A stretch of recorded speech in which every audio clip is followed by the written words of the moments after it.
감사합니다. 오늘 우리에게 주신 말씀 느헤미야 5장 14절로 19절입니다. 느헤미야 5장 14절로 19절의 말씀 구약성경 733면에 있습니다. 우리 한 절씩 교독하지요. 또한 유다 땅 총독으로 세움을 받은 때 곧 아닥사스다 왕 제20년부터 제32년까지 12년 동안은 나와 내 형제들이 총독의 녹을 먹지 아니하였느니라. 나보다 먼저 있었던 총독들은 백성에게서 양식과 포도주와 또 은 40세겔을 그들에게서 빼앗았고 또한 그들의 종자들도 백성을 압제하였으나 나는 하나님을 경외함으로 이같이 행하지 아니하고 도리어 이 성벽 공사에 힘을 다하며 땅을 사지 아니하였고 내 모든 종자들도 모여서 일을 하였으며 또 내 상에는 유다 사람들과 민장들 150명이 있고 그 외에도 우리 주위에 있는 이방 족속들 중에서 우리에게 나온 자들이 있었는데 매일 나를 위하여 소 한 마리와 살찐 양 6마리를 준비하며 닭도 많이 준비하고 열흘에 한 번씩은 각종 포도주를 갖추었나니 비록 이같이 하였을지라도 내가 총독의 녹을 요구하지 아니하였음은 이 백성의 부역이 중함이었더라. 내 하나님이여 내가 이 백성을 위하여 행한 모든 일을 기억하사 내게 은혜를 베푸시옵소서. 아멘. 아멘.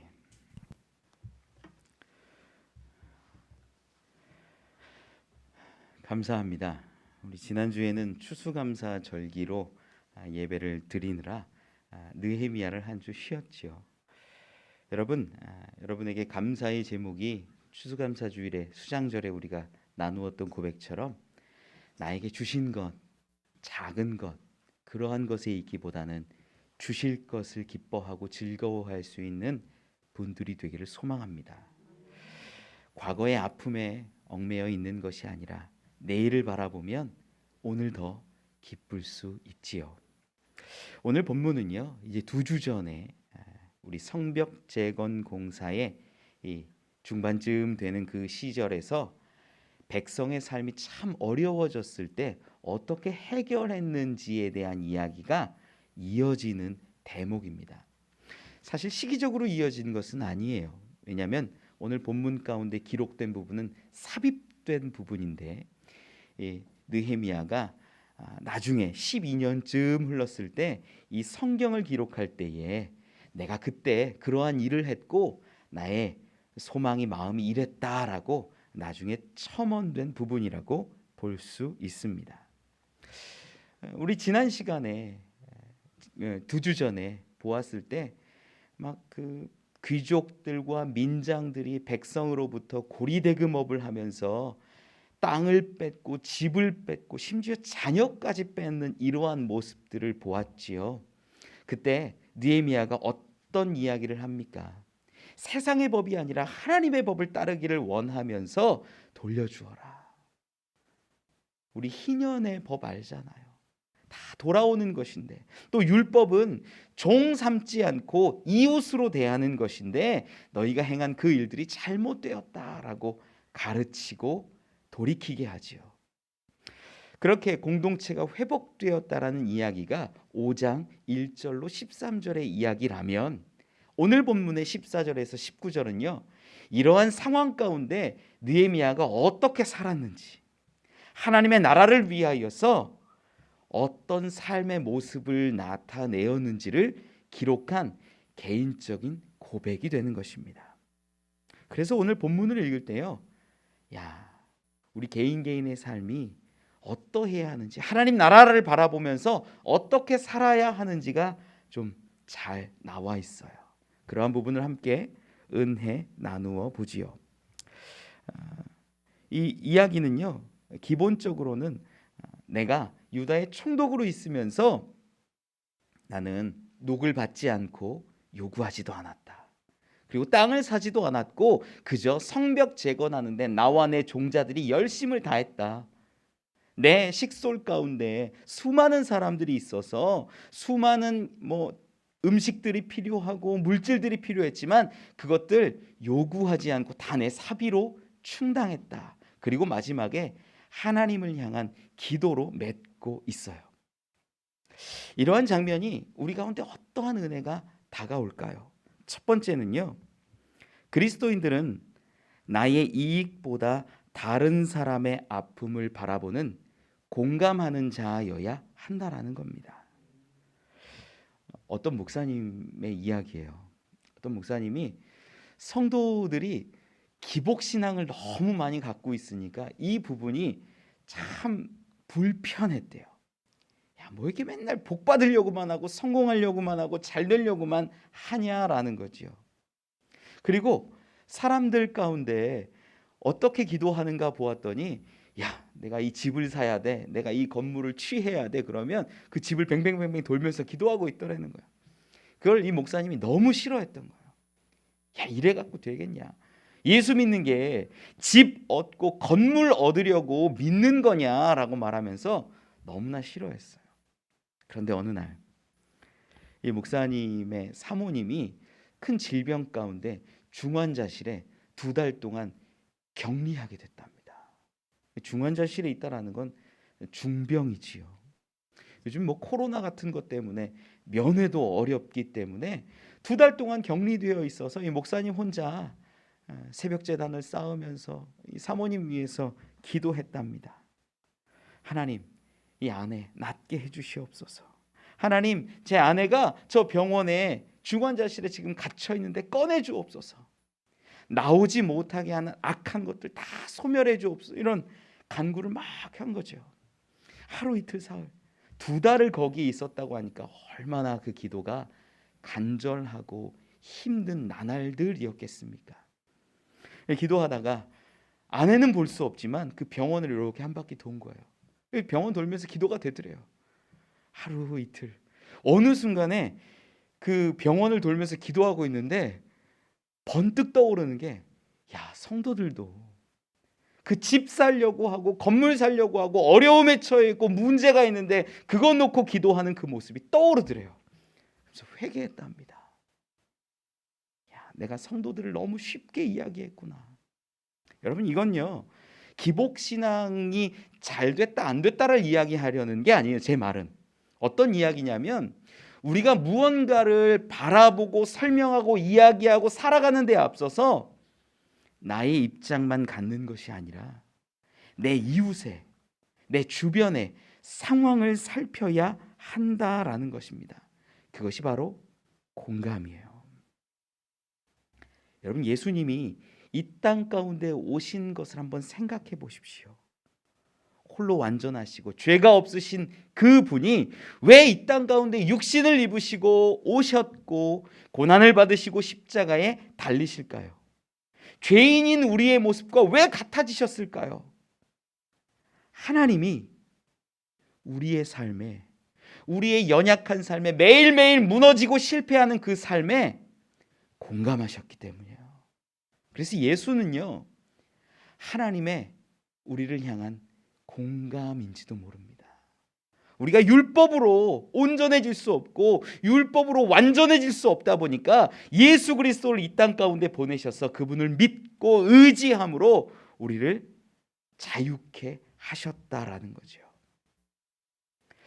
느헤미야라는 이 사람은 이 총독으로 지내온 12년을 돌아봅니다. 이 5장이 시작되는 이야기는 이스라엘 공동체 가운데 고리대금업이 있고 서로 빼앗고 뺏기고 그런 아픔과 갈등이 많았는데, 이제 총독으로 12년을 지내면서 돌아보니까 계속해서 그 아픔들이 있었던 것 같아요. 왜 그러냐? 12년 동안 녹을 받지 않고 12년 동안 요구하지 않고 자기의 땅을 사지 않고 일했다라는 그 고백으로 비추어 보아 그 계속된 백성들의 삶이 팍팍했음을 우리는 짐작할 수 있죠. 14절에 기록합니다. 또한 유다 땅 총독으로 세움을 받을 땐 곧 아닥사스다 왕 제20년부터 제32년까지 12년 동안은 나와 내 형제들이 총독의 녹을 먹지 아니하였느니라. 아무것도 받지 않고 구하지 않습니다. 18절에는 기록합니다. 매일 나를 위하여 소 한 마리와 살찐 양 6마리를 준비하며 닭도 많이 준비하고 열흘에 한 번씩은 각종 포도주를 갖추었나니 비록 이같이 하였을지라도 내가 총독의 녹을 요구하지 아니하였음은 이 백성의 부역이 중함이었더라. 삶이 너무나 어려우니까 내 유익과 내 이익과 내가 써야 할 것들을, 쉽게 말하면 공금 같은 것들까지도 요구하지 않고 사비로 충당했다라는 거예요. 많은 음식물들이 필요하고 그에게 딸려있는 식솔들이 많았음에도 불구하고 다 자기가 알아서 그 일들을 감당했어요. 왜? 성경은 분명히 말씀하죠. 18절 끝에 이 백성의 부역이 중함이었더라. 백성의 삶이 너무나 어려웠던 것이지요. 여러분, 이것은 우리가 5장 1절로 13절까지 보았던 사람들의 삶을 비추어 보면 알 수 있어요. 저들을 종으로 여기는 것이 아니라 저들을 이웃으로 여기고 사랑하는 모습을 느헤미야는 실천했다라는 거예요. 여러분, 내가 아닌, 나의 유익이 아닌 타인을 바라본다라는 것은 하나님 나라를 이루어가는 첫 발자국입니다. 여러분, 예수님이 이 땅 가운데 오셔서 말씀을 선포하시는 가운데 이웃 사랑을 말씀하세요. 레위기 19장 18절의 말씀을 인용해서 가르치시는데, 원수를 갚지 말며 동포를 원망하지 말며 내 이웃 사랑하기를 내 자신과 같이 사랑하라. 나는 여호와이니라. 하나님을 믿고 의지하는 사람은 무엇을 해야 되냐면 이웃을 사랑해야 한다라고 말씀하는 겁니다. 누가복음 10장에는 선한 사마리아인의 이야기가 나와요. 강도를 만나서 거의 죽게 된 사람이 있는데 거기에 레위인과 제사장은 그냥 지나칩니다. 여러분, 그 지나친다고 해서 너무 뭐라고 할 게 아니에요. 사실은 율법을 가만히 보면요, 만약에 그가 죽었으면 시체를 만지면 내가 부정해지기 때문에 시체를 만지지 않는 이래 동안 부정하리라 성경이 있거든요. 만지면 부정해지는 거예요. 제사장이나 레위인들은 어쩌면 제사를 주도해야 할 수도 있고 하나님의 일을 감당하러 이동하는 경로일 수도 있다라는 거예요. 만져서 이래 동안 부정하면 제사를 못 드리게 되는 거예요. 그거 큰 문제 아닙니까? 그러니까 그렇게 판단하고 행동한 것도 이해가 가요, 일면. 그런데 그때 한 사마리아인은 자기의 가진 것을 가지고 여관에 그를 맡겨두면서 온전히 돌봅니다. 여러분, 그때 누가 이웃이냐고 예수님이 물으세요. 여러분, 그리스도인에게 필요한 것은 내 이웃을 바라보고 남을 이웃으로 만들어가는 모습입니다. 이게 그리스도인이 하나님의 나라를 세워가는 모습이라는 거예요. 그래서 느헤미야는 백성의 부역의 중함을 바라보고 요구하지 않고 총독의 녹을 받지 않았습니다. 그래서 어떤 분들은 이 느헤미야 이 부분을 읽다가 그런 얘기를 하더라고요. 느헤미야가 어마어마한 부자였을 것이다. 그런 추측을 합니다. 매일같이 먹는 음식 양 보세요. 여러분, 매일 소 한 마리씩 살 수 있으세요? 어마어마했다. 이 부분을 가지고 사실 이제 강해적으로 들어가면 내용이 풀어볼 말들이 굉장히 많지만 좀 쉽게 넘어가면 그가 어마어마한 재산을 갖고 있었음에도 불구하고 자기를 위해 쓰는 게 아니라 누군가를 위해서 쓰고 있고 베풀고 나누었다라는 거예요.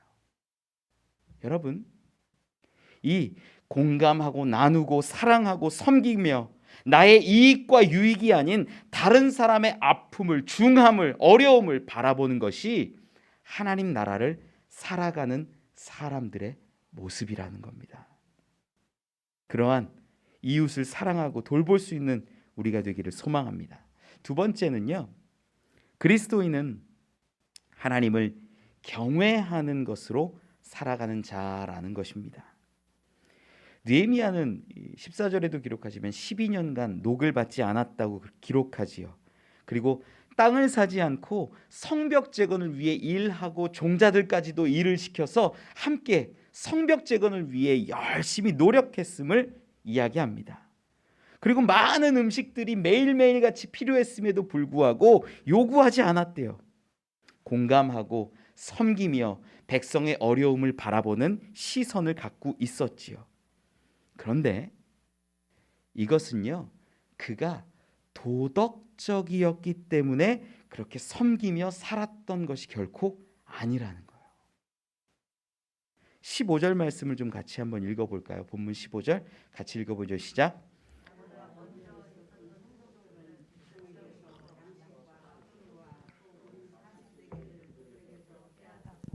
또한 그들의 종자들도 백성을 압제하였으나 나는 하나님을 경외함으로 이같이 행하지 아니하고. 많은 총독들이 그 전에 있었던 총독이나 그 주변에 있었던 다른 지방의 총독이나 이런 자들은 백성을 압제하고 빼앗고 이러한 삶을 살았겠지만 나는 그렇지 않았다. 그 이유가 분명하게 기록되어 있는데 뭐예요? 나는 하나님을 경외함으로. 여러분, 이 부분이 너무나 중요해요. 많은 사람들이요, 자기의 이익을 추구하지 않고 투기하는 사람을 가리켜서 도덕적이다라고 말합니다. 내 것을 추구하고 바라는 것이 아니라 투기하지 않고 그냥 조용히 살아가는 거예요.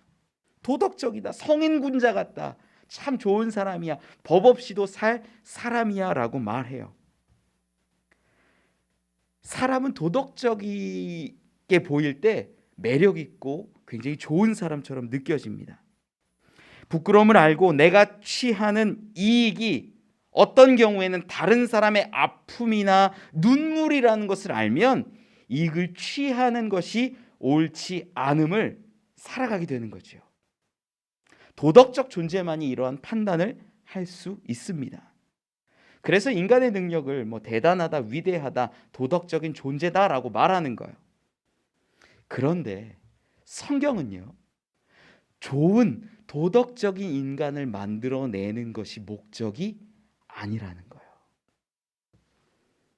착하게 사세요라는 것이 기독교의 진리가 아니에요. 느헤미야는요, 나는 하나님을 믿는 자로서 정의로워서 나는 도덕적으로 살아야 하기 때문에 이익을 추구하지 않고 녹을 받지 않겠다 그랬던 게 아니에요.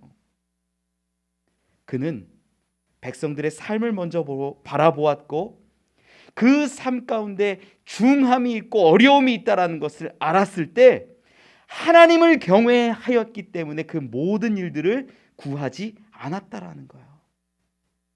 우리는 도덕적으로 삶이 훌륭한 사람들을 많이 봅니다. 선한 사람들 주변에 있습니다. 교회 다니지 않아도 정말 훌륭한 사람들이 있어요. 그런데 그런 선한 분들은요, 자신의 선한 능력에 기대어서 도덕적인 삶을 살아가는 거예요. 그런데 이건 언제나 무너집니다. 내가 섬겨주고 돌봐주고 베풀어주고 하다가 내 삶이 어려워지고 내 마음의 여유가 없어지면요, 그 섬김의 삶이 무너지는 거예요. 여러분, 수많은 사람들이 그러해요. 나의 힘과 능력으로 섬기고 사랑하는 건요, 한계 지어진다라는 거죠. 할 수 있을 만큼만, 내가 섬겨주고 품어줄 수 있는 만큼만. 여러분, 교회도 그렇습니다. 교회도요, 저도 마찬가지예요. 연약해서 제가 섬겨주고 돌봐주고 이해해주고 기도해주는데요, 제 한계가 있어요. 능력의 한계가 우리 가운데 있다라는 거예요. 그런데 여러분, 이것을 넘어서 12년간이나 아무런 녹을 받지 않고 요구하지도 않았던 그 느헤미야의 삶을 한번 보시라는 거예요. 어떻게 이것이 가능했을까? 바로 하나님을 경외하는 그 마음으로부터 이 섬김이 시작됐기 때문이라는 겁니다. 내가 하려고 하면 실패하고 무너지지만 하나님을 경외하는 마음으로 섬기면 끝까지 섬길 수 있게 되는 것이지요. 이러한 좋은 모습 가운데 바울이 있어요. 우리 성경을 좀 하나 찾아보면 좋겠어요. 데살로니가 전서 한번 찾아보죠. 데살로니가 전서 2장 7절입니다. 데살로니가 전서 2장 7절로 9절 말씀 우리 한번 보지요. 같이 읽어볼까요? 시작. 우리는 그리스도의 사도로서 마땅히 권위를 주장할 수 있으나 도리어 너희 가운데서 유순한 자가 되어 유모가 자기 자녀를 기름과 같이 하였으니 우리가 이같이 너희를 사모하여 하나님의 복음을 우리의 목숨까지도 너희에게 주기를 기뻐함은 너희가 우리의 사랑하는 자 됨이라. 형제들아, 우리의 수고와 애쓴 것을 너희가 기억하리니 너희 아무에게도 폐를 끼치지 아니하려고 밤낮으로 일하면서 너희에게 하나님의 복음을 전하였노라. 아멘. 바울은 사도의 권위를 갖고 있었기 때문에 권위로서 무언가를 요구할 수도 있었고 살아갈 부분들을 감당해 달라고 말할 수도 있었어요. 그런데 그는 어떻게 했다고 그래요? 9절 가운데 밤낮으로 일했다. 이렇게 일하면서 복음을 전했는데 심지어 8절 말씀 가운데는 뭐라고 기록합니까? 하나님의 복음뿐 아니라 우리의 목숨까지도 너희에게 주기를 기뻐했다라고 기록해요. 어떻게 이런 일들이 가능할까요? 하나님을 경외하는 자였기 때문이라는 거예요. 여러분, 느헤미야도 마찬가지입니다. 자기의 유익과 이익, 자기의 명성을 위해서, 성공을 위해서 살았다면 어떻게든 압제하고 빼앗고 내가 더 많이 갖는 것으로 살아왔을 거예요. 그런데 그는 결코 그러하지 않아요. 12년간 베풀고 섬기는 삶을 보면 어떠한 것 같습니까? 여러분, 우리가 하나님을 경외하는 모습으로 사랑하면 이것이 된다는 거예요. 저도 참 부족하고 연약해서요, 누군가를 위해서 기도해주고 권면해주고 무릎 꿇고 기도할 때가 있더라도 그분이 마음을 열지 않고 막 차갑게 대하고 이러면 마음이 상해요. 어렵습니다. 전화도 받지 않고요, 찾아가도 문도 안 열어주고 이런 일들이 있어요. 선물을 보내줘도 아무런 답이 없어요. 마음이 상해요. 그래서 마음 상해서 이렇게 기도하고 있다가 또 하나님이 마음을 주세요. 왜 그게 가능할까요? 하나님을 경외할 때 그러한 일들이 이루어진다라는 겁니다. 여러분, 우리가 사랑할 때 내 힘과 능력으로 사랑하려고 하면 실패해요. 무너져요. 그런데 하나님을 사랑하고 하나님을 경외하는 모습으로 그를 사랑하고 섬기면 그 사랑이 끝까지 가는 줄 저는 믿습니다. 그러한 사랑하는 저와 여러분 되시기를 축원합니다. 마지막 은혜 나누기를 원하는 것은요, 그리스도인은 오직 하나님께 소망을 둔다라는 것입니다. 많은 사람들이 종종 내 것이 아닌 것을 내 것으로 착각하는 경우들이 있습니다. 어떤 물건을 빌려서 오랫동안 쓰고 나면 내 물건인 줄 착각하게 돼요. 제가 우리 카페에 있으면 우유가 박스로 들어와요. 한 박스 들어오고 한 박스 들어오고. 우유 갖다 주시는 분이 그 박스를 잘 안 가져가세요. 달라고도 안 하세요. 거기에다가 제가 뭐 이렇게 잡동사니를 넣고 하다 보니까 그 박스가 여러 개가 되는 거예요. 야, 이거 내 거 아닌데. 이거 내 거 아닌데. 그래서 튼튼해요. 좋아요. 야, 여기다 담아 놓을까? 쓸까? 그러다가 아니지. 내 게 아닌데. 우리 게 아닌데. 싹 정리해서 드려요. 그럼 또 고맙다고 가져가시고 다음 주에 또 두고 가세요, 그냥. 이렇게 작은 것일 때 더 그렇게 느껴요. 빌렸는데 내 것처럼. 여러분, 귀한 것들은 어떨까요? 귀한 것들은 더 심합니다. 생명도, 자녀도, 건강도 사실은 내 것이 아닌데 오랜 세월 맡아서 관리하다 보니까 내 것이라고 착각하는 사람들이 굉장히 많다라는 거예요. 여러분, 느헤미야는 성경 가운데 기록하지만 땅을 사지 않았다라고 기록합니다. 그는 땅을 사지 않고 뭘 하고 있냐면, 우리 성경 한번 보죠. 이 16절 말씀 같이 한번 읽어보죠. 시작. 도리어 이 성벽 공사에 힘을 다하며 땅을 사지 아니하였고 내 모든 종자들도 모여서 일을 하였으며. 지금 땅을 사지 않고 뭘 했대요? 성벽 재건을 위해서 그 공사에 일을 하고 힘을 쓰고 심지어 내 종자들까지도 일시켰다라는 거예요. 이 두 가지가 대비되고 있어요.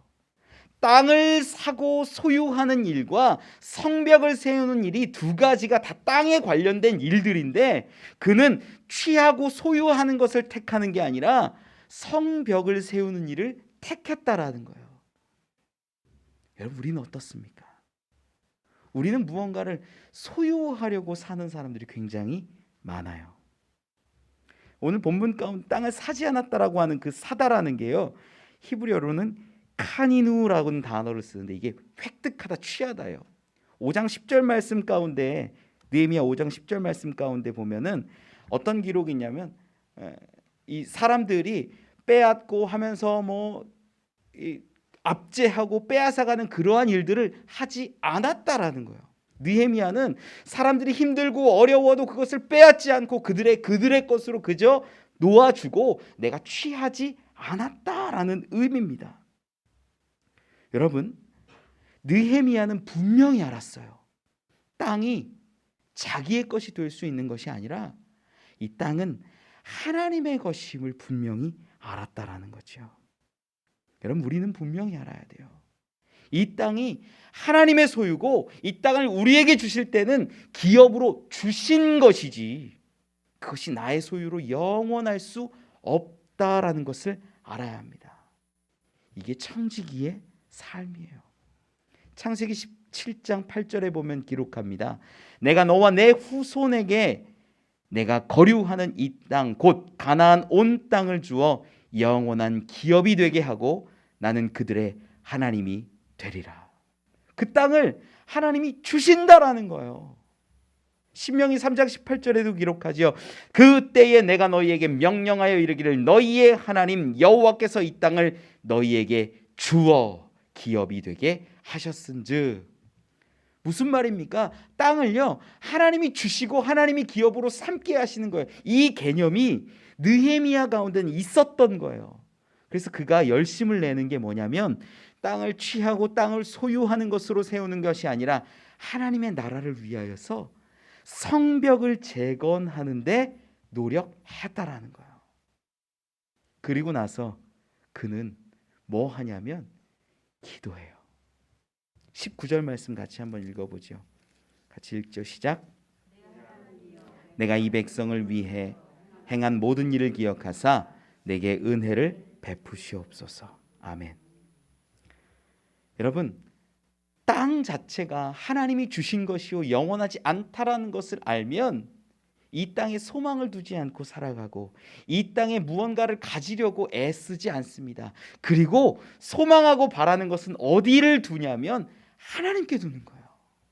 그러니까 그가 지금 심고 베풀고 돌봐주고 나누고 이 땅에서 그렇게 하는데 마지막에 19절에는 뭐라고 고백하는 거예요? 하나님 아시지요? 내가 이 백성, 이 사람들을 위하여서 섬긴 것들, 내가 포기한 것들, 내가 나누어 준 것들, 그거 다 아시지요? 그 행한 일들 기억하시지요? 이제 나에게 은혜를 베푸시옵소서. 여러분, 이것이 느헤미야의 삶의 모습이었다라는 거예요.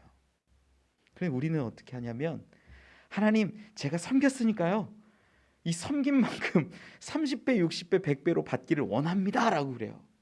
그런데 그가 느헤미야가 소망했던 건 땅에 있지 않았다라는 거예요. 결코. 그는 성벽을 세우는데 하나님의 나라를 이루어가는데 애를 쓰고 노력하고 일했다라는 것을 우리는 반드시 분명하게 바라보아야 합니다. 청지기의 삶이 무엇입니까? 하나님께 맡김 받아서 그것을 아름답게 만들고 하나님께 돌려드리는 것이 청지기의 삶이라는 거예요. 여러분, 심으면 열매 맺는 것은 이치지요. 느헤미야는 자기의 삶으로 이 땅 가운데 심었는데 그가 열매 맺기를 바라는 것은 하나님께로부터 받는 은혜요 열매임을 원했습니다. 우리가 이것을 바라보아야 해요. 고린도전서 9장 25절에는 이렇게 기록합니다. 이기기를 다투는 자마다 모든 일에 절제하나니 그들은 썩을 승리자의 관을 얻고자 하되 우리는 썩지 아니할 것을 얻고자 하노라. 우리가 살아가는데 어떤 것을 추구하고 어떤 것을 바라면서 살아가느냐라는 거예요. 이 땅에 영원하지 않은 그 땅을 위하여, 물질을 위하여 살아가시겠습니까? 아니면 영원한 하나님 나라에 하나님이 주시는 은혜와 기업을 소망하며 사시겠습니까? 여러분, 청지기의 삶을 살다가 이 땅에서 심고 하나님 나라에서 상급을 받는 자들이 되기를 축원합니다. 말씀을 맺습니다. 우리 교회가 소래포구역 앞에 있을 때 그때 1년 한 7개월, 8개월 정도 거기 있었던 것 같아요. 2년이 조금 안 되는 동안에 매주 전도했어요. 거기가 1층이다 보니까 전도하기가 참 좋아요. 그래서 예배 드리고 점심 먹고 문을 활짝 열고 앞에 테라스에 나가서 기타 치고 젬베 두드리고 대여섯 명이 막 노래하면서 찬양하면서 전도했어요. 그때 커피를 무료로 줬습니다. 어마어마하죠. 대추차 무료로 줬습니다. 그런데 소래포구에 축제가 있는 날이면 사람이 어찌나 그렇게 많은지 다 무료로 받아가는데 교회냐고 물어보는 사람은 거의 없어요. 그러는 가운데 찬양을 쉬지 않았어요. 그곳에서 얼마나 많이 복음의 씨앗을 뿌렸는지 몰라요. 제 기억해요. 거기서 교회냐고 상담 받은 분 딱 한 분 있어요. 연세 많으신 할머님이셨는데 안 오시더라고요. 여러분, 거기서 그렇게 1년 반 넘게 전도했는데 몇 명 전도된 줄 아십니까? 한 명도 없어요. 그 전도 시간에 내가 예수님 믿겠습니다 결단하고 등록하신 분이 한 명도 없어요. 그런데 그 자리가 저는 너무나 귀한 거예요. 이쪽 예배실 얻어서 왔을 때 제가 고민하고 걱정했던 게 우리 그럼 전도는 어떻게 하지?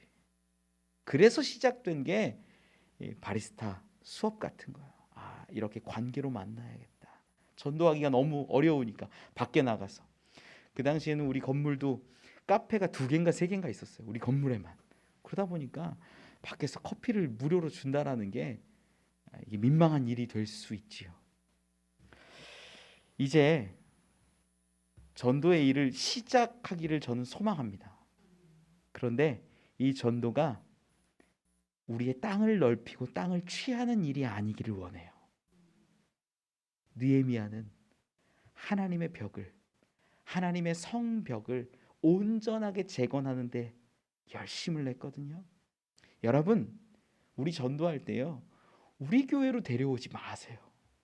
내 땅을 넓히는 게 아니라 정말 하나님의 복음을 위하여서, 하나님의 영광을 위하여서 단을 쌓는 자들이 되기를 원합니다.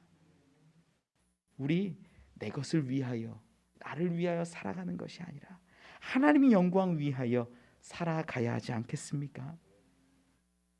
우리는 이 땅을 소망하고 이 땅에서 경쟁하는 것으로 살아가는 자들이 결코 아닙니다. 이 땅에서는 그저 사랑하고 돌봐주고 이해하고 공감해주는 삶을 살아야 합니다.